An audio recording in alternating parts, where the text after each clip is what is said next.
Welcome to a discussion on social sciences, geography for grade 7.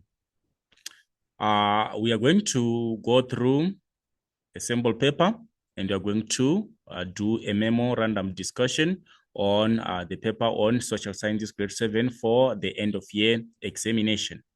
Right, so we are going to go through the paper and we are going to highlight the possible responses, and we are going to explain a bit on how we come to the conclusion of those answers.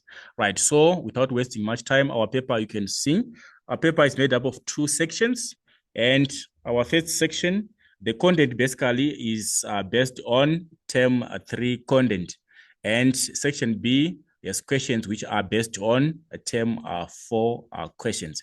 So if you are going through your preparation for the examinations, for end of year examinations, always remember that your content focus is on term 3 and your content focus also is on term 4.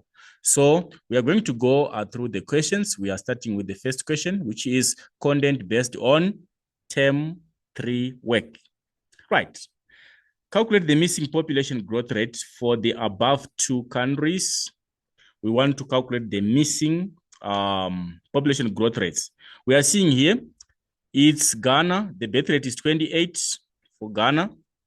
It has a birth rate of 28 and a death rate of 9. It's giving a population growth of 19. So how are we getting our population growth? You can figure it out here. How do we get 19 from 28 and 9? It means we are subtracting death rate from birth rate. That is what gives us our population growth. So it's like we are saying 28 for birth rate minus 9 for death rate to give us 19. So we want to calculate for the missing. Here is missing and also here is missing. So how do we calculate? Our birth rate for South Africa is 19 minus our death rate is 17. If we subtract the 2, 19 minus 17, that is basically what we want to do there. What are we going to get? Our growth rate is 2. Then the other missing is Japan. Japan has got birth rate of 7 and death rate of 9. So we are saying it's 7 minus 9, which is going to give us a growth rate of -2. So our missing is 1 for South Africa, it's +2, and for Japan, it's -2. We have calculated. Then we go on to the next question. Identify the country with the highest birth rate. We are just comparing the column for birth rates here. We are just focusing on the column for birth rates. We want to figure out the country with the highest birth rate. Right, so it's a matter of comparison. If we see, Ghana has got 28, Mozambique 40, South Africa 19, 18 for Brazil, 12 for France, and 7 for Japan. Which one is the highest? Is 40. So by merely looking at the statistics, we can safely conclude that the one with the highest is Mozambique.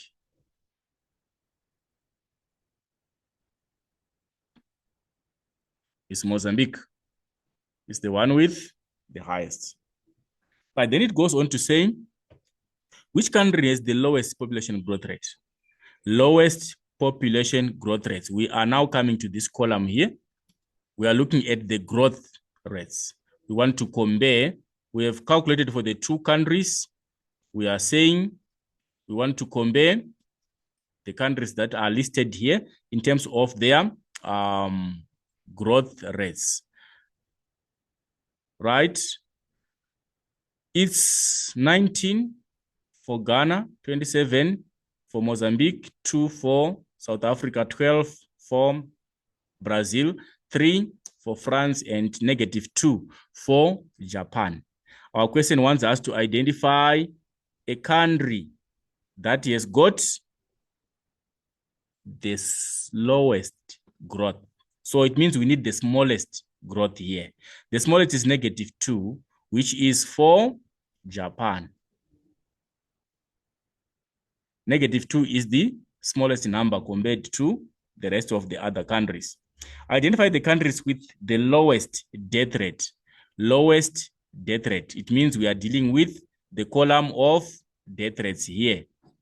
We have 19 for Ghana, 13 for Mozambique, 17 for South Africa, 6 for Brazil, 9 for France, and 9 for Japan. We want the one with the lowest, which means we want the smallest figure there. The smallest figure is 6, if we are to compare all those figures, and 6 is for Brazil. Right, that is how we answer the first part. We move on to the next part. Underline the correct word from the words in brackets. It is saying, is it mortality or natality, which is the death rate in a country? Is it mortality or natality? Remember, mortality means death. So when you're looking at those two ideas, we're supposed to compare between the two and find out which one is, like, the question wants you to underline. Always remember, when you're answering these questions, we want you to try and follow instructions. Follow instructions. So you're just supposed to figure out from the two words and just underline the correct response from the given two responses in question. You're not supposed to rewrite the statement, or you're supposed to read the word.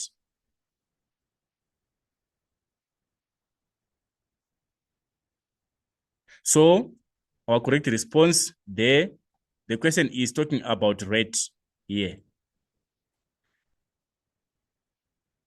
So the correct response is there is natality.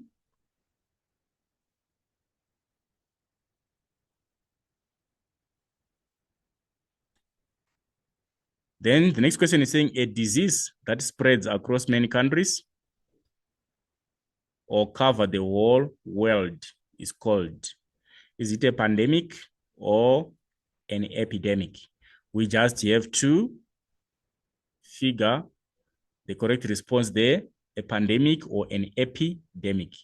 We understand that if a disease is covering across many countries, in this instance, it's saying many countries, or cover the whole world. Let's take ourselves back to the year 2020. We had a typical problem of COVID-19. How was COVID-19 classified? What was it referred to as COVID-19? Was it a pandemic or it was an epidemic? COVID-19 pandemic. So a disease which spreads across many countries or even across the whole world is a pandemic. Then taking the next question, things people can do to prevent or reduce illnesses or diseases is called. We are preventing, we are not yet infected. We are trying to find ways of preventing getting the disease. So the word itself suggests for us, because it says people can do to prevent or reduce illness. That is preventive healthcare. Curative, it's coming from the word cure. You cannot cure something that is not affecting you. You can only cure to stop the continued suffering from a particular ailment or sickness. So it's preventive healthcare. Then 2.4, is it sanitation or refrigeration, which is a process of cooling or freezing food to keep it fresh. If you are doing that to keep food fresh, we cool it. That is refrigeration. Then we have 2.5, is talking about the two aspects of xenophobia and a genocide. Which one is the dislike or prejudice against people from other countries? We call it xenophobia. Xenophobia is also like described or defined as unjustified. It's unjustified fear or hatred. for foreign nationals. That's xenophobia. People, they inherently fear or they hate people from other countries. That is xenophobia. Then we talk about the genocide. Genocide, this is a mass killing of a particular group of people. So the correct response in that instance is xenophobia. Right, we move on to the next question. Right, the next question is saying, define the following term and give one example. We want to define and give an example. What is preventive healthcare? It's related to the previous question. Preventive healthcare, we can define simply as things that can be done to prevent or reduce illnesses. What we can do to prevent or reduce incidences of illnesses, that is preventive healthcare. For example, washing hands. We understand that there are some disease-causing agents that we might get into contact with through our hands. For example, after visiting the toilet, we need to wash hands. We are preventing getting infection. Or through vaccinations. People were vaccinated against COVID-19. It is a way of getting our bodies prepared to fight against those infections. Or we can give examples of using condoms. We avoid getting sexually transmitted infections by using condoms. Or we can look at other activities like regular visits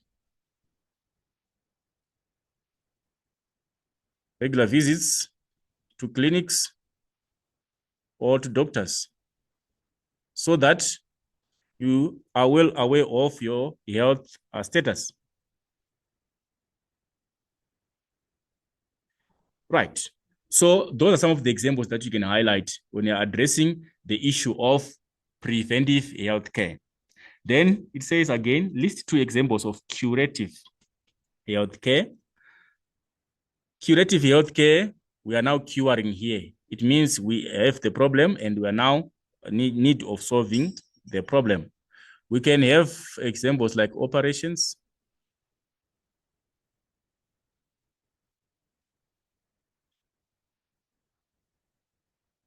We can have the use of drugs, e.g., some antibiotics.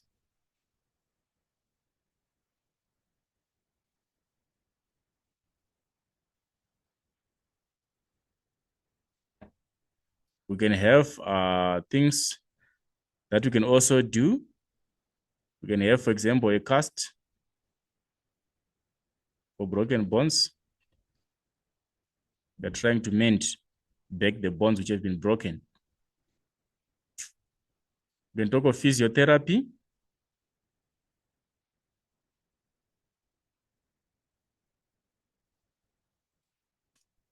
Those are some of the examples that you can highlight as examples of curative healthcare.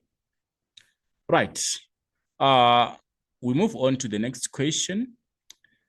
The next question is saying, match the words in column A with their meaning in column B.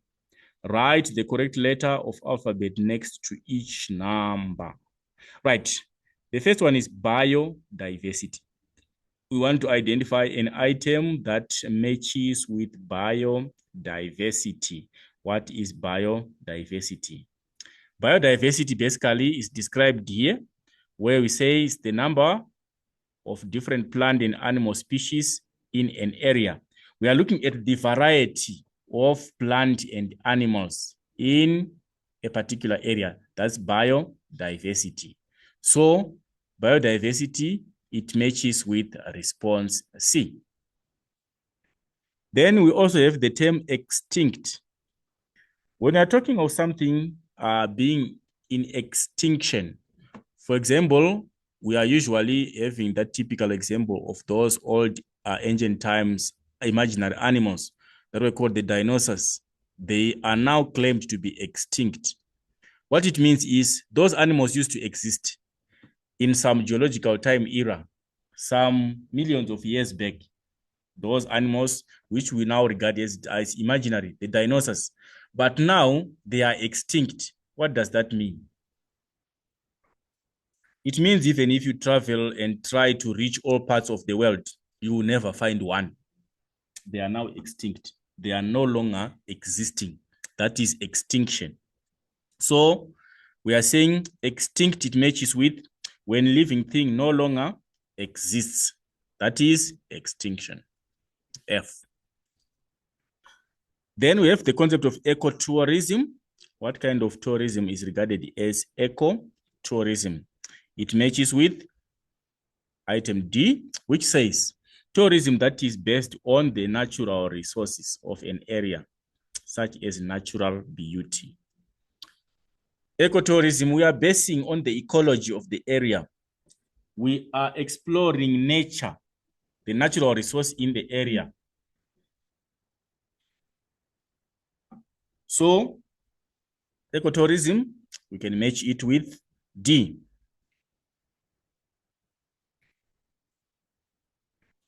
Then we have flora. What is the matching item for flora? Remember, we always talk about fauna and flora. So which one is matching with flora? Flora, it means plants rather, not animals. Fauna is animals and flora is plants. So the plants are the flora, whereas the fauna are the animals. So it matches with response G. Then we have pesticides, which is question number item 5. What are pesticides? We understand that we use pesticides to kill the pests. So these are poisonous chemicals used to protect plants from pests. Pesticides from pests. Pesticide being a chemical for pests. It's a chemical which is used to protect our plants from invasion by pests. So it's C. Deforestation. What is deforestation? When we're looking at deforestation, we are looking at that act of deliberately cutting down vegetation. So it's the removal of forests to make way for farming or settlement, which is A. So our responses are in that order. Number 1 is C, number 2 is F, number 3 is D, number 4 is G, and number 5 is C, and deforestation matches with A. Right, we move on to the next question. The next question says, define the following terms. What are renewable resources? We'll just give a general definition. These are resources or things that can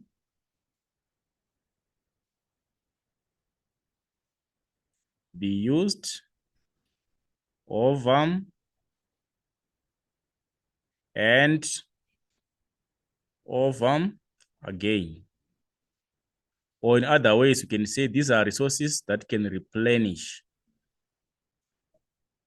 So when I'm talking of renewable, we're saying they can be used over and over again, which means they replenish or they regenerate. Those resources, if they are used wisely or sustainably, they don't get finished. That is a renewable resource. Then non-renewable is the opposite. These ones are resources that can be finished.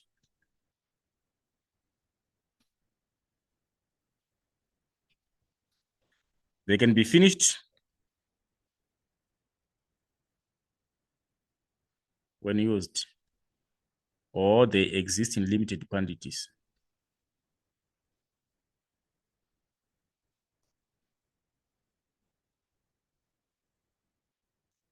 They can get finished. If you use those resources, they can get to a point whereby they are depleted or they are completely finished. So those are non-renewable. They cannot regenerate. So the moment you use, what you have used is gone. It cannot come back. So it's non-renewable. Then the next item is natural resource. What are natural resources? We can say it's anything that people can use. Anything that people can use that come from nature.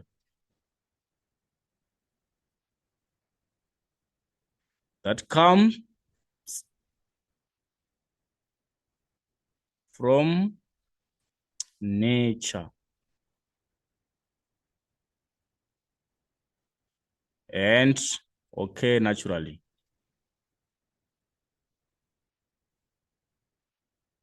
In the environment. That's the idea of natural resources.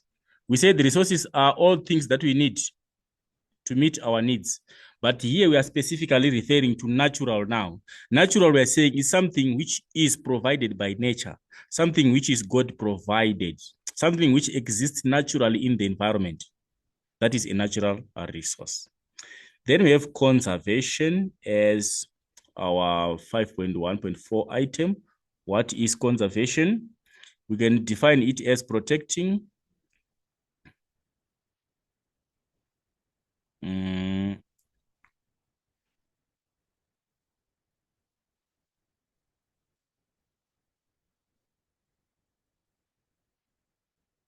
protecting and taking, not control rather, or taking care. It's protecting or taking care of natural resources.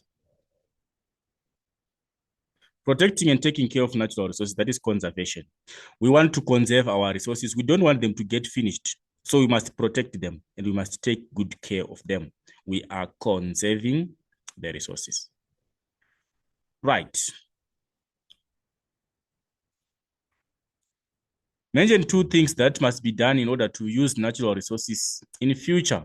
For us to be able to use natural resources in future, what must we do? We must protect them. And we must preserve them. Those are the basic ideas. Let's protect what we have so that it is not overexploited. Let's preserve it for future. Let's not overuse what we have. That is preservation. When we are preserving something, we are using it in a sustainable way such that in future we can still be able to use such. When we are doing preservation, we do activities like avoiding issues like over-exploitation of resources. If we overexploit, it means we might not have the same resources in future. Let's use sparingly such that in future, we also have the same very resources to use for the very same purposes of meeting our needs. So we must preserve and we must also protect what we have. Right. We move on to the next part. Write the following words in the correct columns. We have diamond, we have air, we have water, we have platinum, and we have animals. Our columns are one column for renewable and second column for non-renewable. We're supposed to fit those resources into either renewable or none. And remember, we said in our definition, renewable, those are resources that can be used over and over again. They can replenish or can regain them. They can regenerate. But non-renewable, once they are used, they will get depleted or they will get finished. So let's look at that and try to figure out how best we can classify those resources. Right, we are looking at renewable resources and non-renewable. Let's look at diamond. Can diamond replenish? Once it's used, it's finished. So diamond comes here. Let's look at air. Can air be reused? Yes, air is a renewable resource. It can regenerate. Look at water.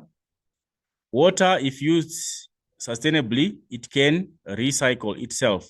So water comes in the column of renewable resources. Then let's look at platinum. Platinum, same as diamond, is a mineral that can get depleted if exploited. So platinum, let's just classify it here under non-renewable. Then we lastly have animals. Animals, if we use them sustainably, like if we protect them, the animals can breed. So animals, they come under this section. So for renewable, we have air, water, and animals. For none, we have diamond and platinum. Right. We take it to the next question. The case study below and answer the questions that follow. Right, the case study here, let's try to analyze our case study. What is it about? Fishing resources. Fish is a very important food source that comes from the oceans. Many people around the world eat fish as their main source of protein. More fish are being removed from the oceans than ever before. This means that some kinds of fish are in danger of being used up or even become extinct. What can we do to save our fish resources? The South African Sustainable Seafood Initiative, which is the SASI, is trying to teach people in South Africa about fishing methods that do not abuse the fish resources or harm the environment. That is our case. Let's go to our questions. Mention 2 ways in which people use resources from oceans. Resources from oceans, how do we use them? For example, fish. We use fish for food. We are told that is a protein source. So we use fish for food. And besides taking or consuming them for food purposes, we can use them for income. We get income money through selling.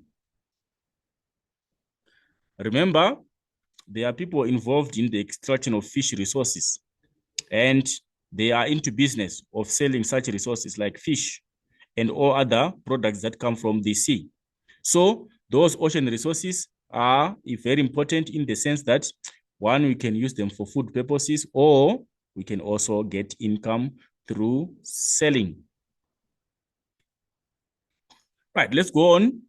What would happen to fish resources if people do overfishing or remove more fish from the oceans?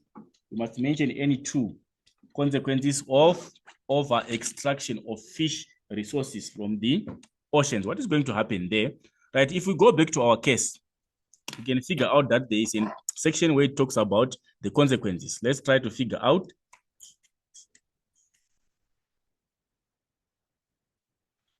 It is saying more fish are being removed from the oceans than ever before. This means that some kinds of fish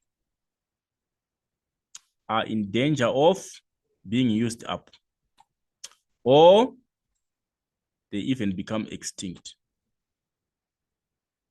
That is where we get our idea to answer the question. So from those ideas, how can we present them? We are saying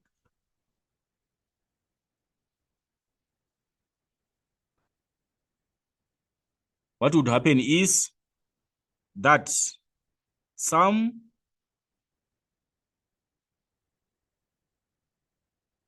they are in danger of being used up. They are at the edge of being used up, or some of them, they will become extinct.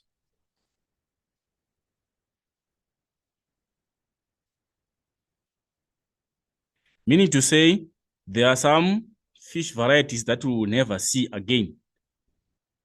There will be some resources, some fish resources that we will never see again in our lifetime because they will no longer be existing. They will become non-existent, being extinct.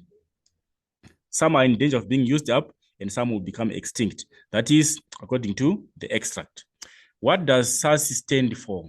We go back to our extract. It says the South African Sustainable Seafood Initiatives, which is the SAS. So we are just getting it there. It's South African Sea Sustainable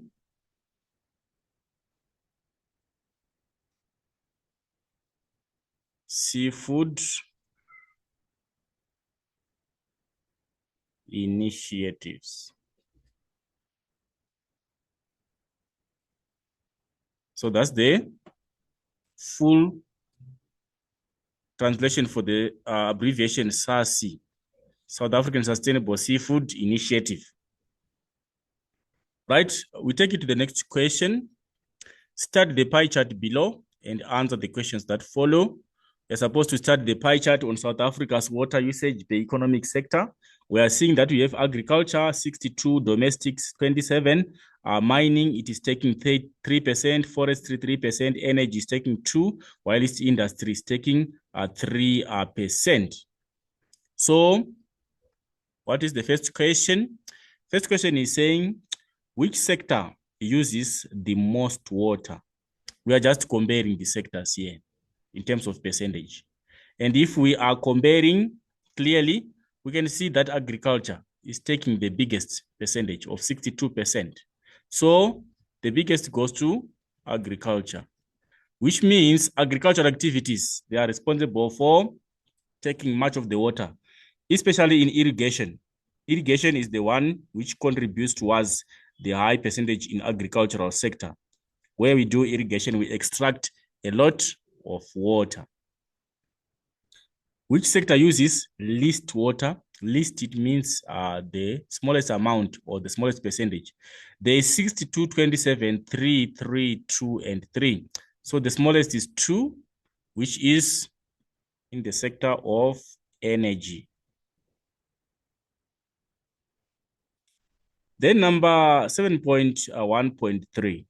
It is saying, what is the total percentage of water used for domestic and mining purposes? Used for domestic and mining purposes. So the total here, it means we must be accounting for domestic and for mining. So if we check what is our figure for domestic, we get it here. So for our domestic is 27%. We want the total, we add, plus, what is the percent for mining? Our mining is indicated here as 3%. So it's 27% plus 3%. That gives us the total for both domestic and mining. Mining is 3%, while it's domestic is 27%. So 27% plus 3%, it gives us 30%. So those two sectors, they contribute or they consume 30% of the total water resources that we have. Right, then it says, mention 3 ways in which people can use water more responsibly at home. Can you please interpret the question correctly? The question is not saying mention ways in which people can use water at home. The key aspect here is responsibly. Responsibly, we are saying, how can we use water in a sustainable way at home to ensure that we do not overexploit the water resource and such that we cannot meet the future demands of water. So what can we do at home to ensure that we do not abuse the water resource that we have? That is the question in simple terms. So interpretation is very important. You must be able to interpret the question. Right. We must fix leaking taps. At home, you find that sometimes the tap is leaking. You must not ignore it. We must fix where there's a problem of leakages in taps. Or you can also mend dripping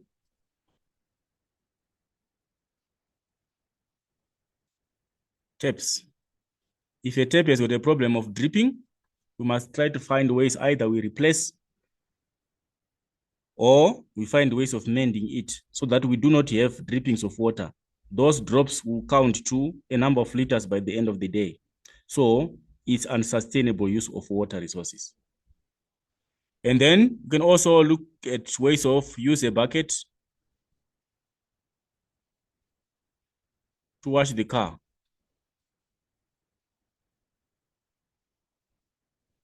Instead of you washing the car using a hose consumes a lot of water. You wasting a lot of water. Use a bucket. It's more sustainable. It saves water to use a bucket when washing a car than using the hose. If you use a hose pipe, it's going to consume more water. It is going to be an unsustainable way of water usage. Or when you're washing a car, or when you're also cleaning the yard, or for the yard, or in some other instances, when you're cleaning the windows, instead of you opening water from the tap via the hose to clean the windows, can you do that using a bucket? That is more sustainable. You save water, you conserve the water resource. And also, close the tap when brushing teeth. You cannot go to the tap, you open the tap, then you start brushing your teeth and leave the water running. You must close the tap as you brush the teeth, such that you don't waste water. Close the tap while you brush the teeth, and only open the tap when you are about to use the water. So when brushing teeth, it is advisable that by the time you are brushing the teeth, the tap must be closed.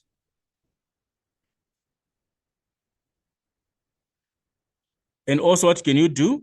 You can also engage in rainwater harvesting.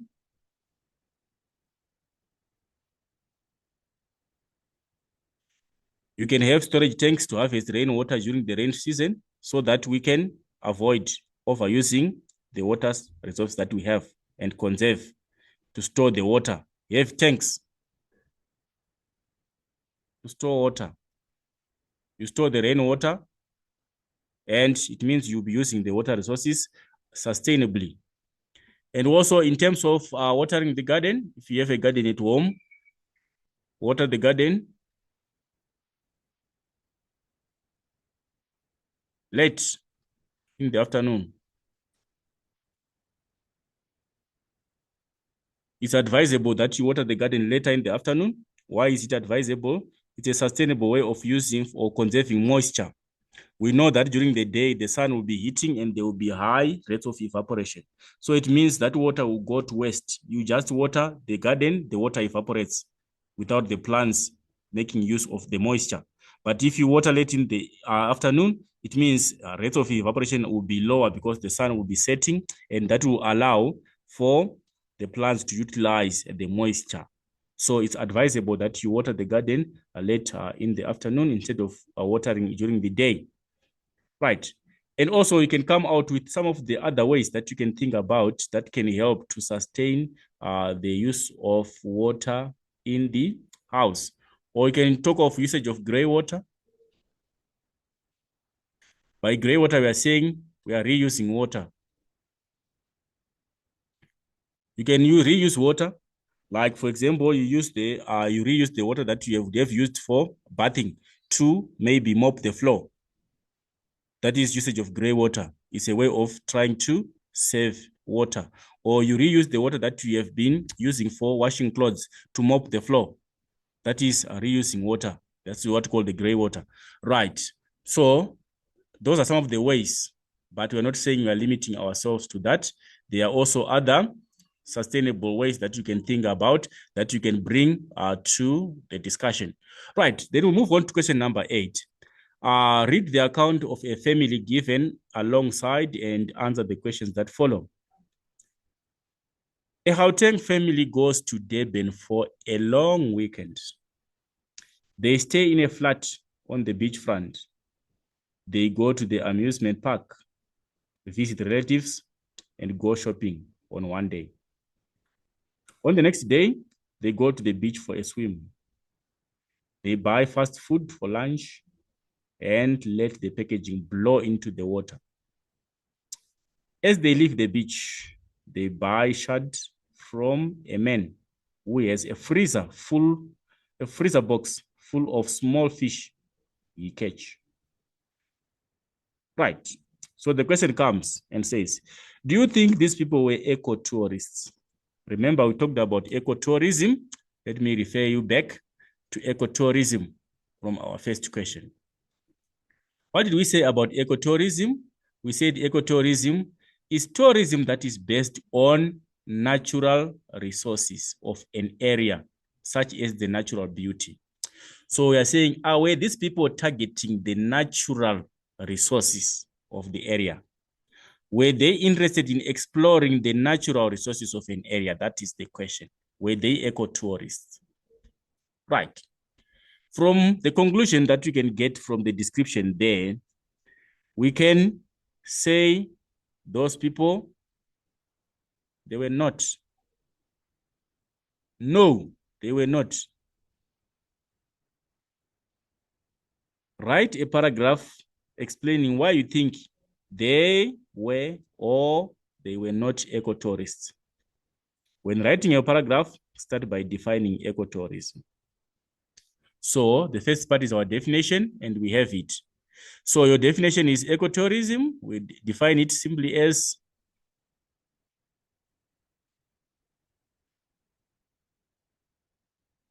is that kind of tourism that is based on natural resources.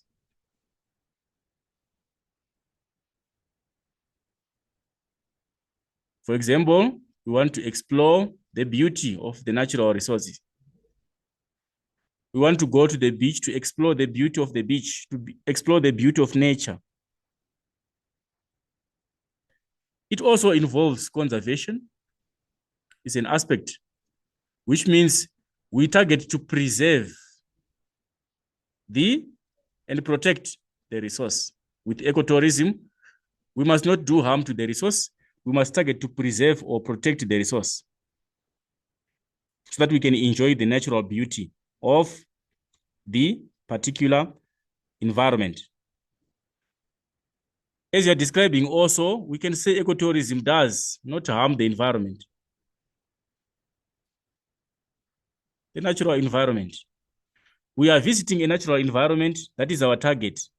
And when we are there, we are exploiting nature, the ecology, and we must not cause any harm to the environment. That is the idea of ecotourism. Then let's relate to these guys to see out if they were portraying the image that is described in ecotourism. Right, if you check, we are told that these guys, we said they are not ecotourists. For what reason? They were just going for a trip.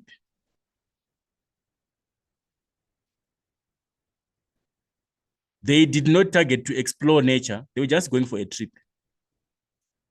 We are told that. And we are told that they went to visit relatives and do shopping. Those activities are not related to ecotourism. If you go and visit your uncle, you go and visit your aunt, you go and visit your cousin, sister, those people are not natural resources. So you're not on ecotourism. You go shopping, you go to the mall and do shopping. A shopping mall is not a natural environment. You are not exploring nature. You're just going for funny things. So they were not ecotourists for those reasons. And we are also told that, what did they do? After eating, they let the packaging in water.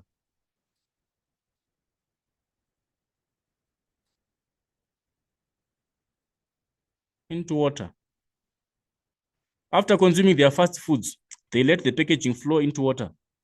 And this is in contradiction to ecotourism. They were causing pollution to the environment. They were polluting nature. So they were not conserving nature. They were not protecting nature. They were rather abusing the environment.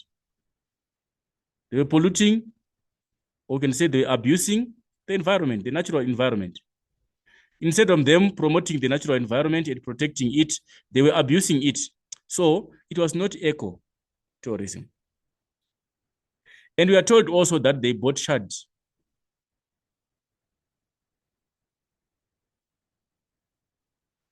from a man who had a freezer who was full of small fish that he had caught. This is in contradiction with ecotourism. If you're an ecotourist, you cannot catch small fish. It's not allowed. In the principles of ecotourism, catching of small fish is not allowed. So by them promoting, by buying from him, it means that they were promoting ideas which are against the basic ideas of ecotourism. We are saying, let's conserve nature, let's conserve our resources. The fish resources are part of the natural resources, which must be conserved. But if we see someone selling small fish and we go and buy from them, we are supporting activities which are against the principles of ecotourism. So for that reason, we can safely conclude that these guys were not ecotourists.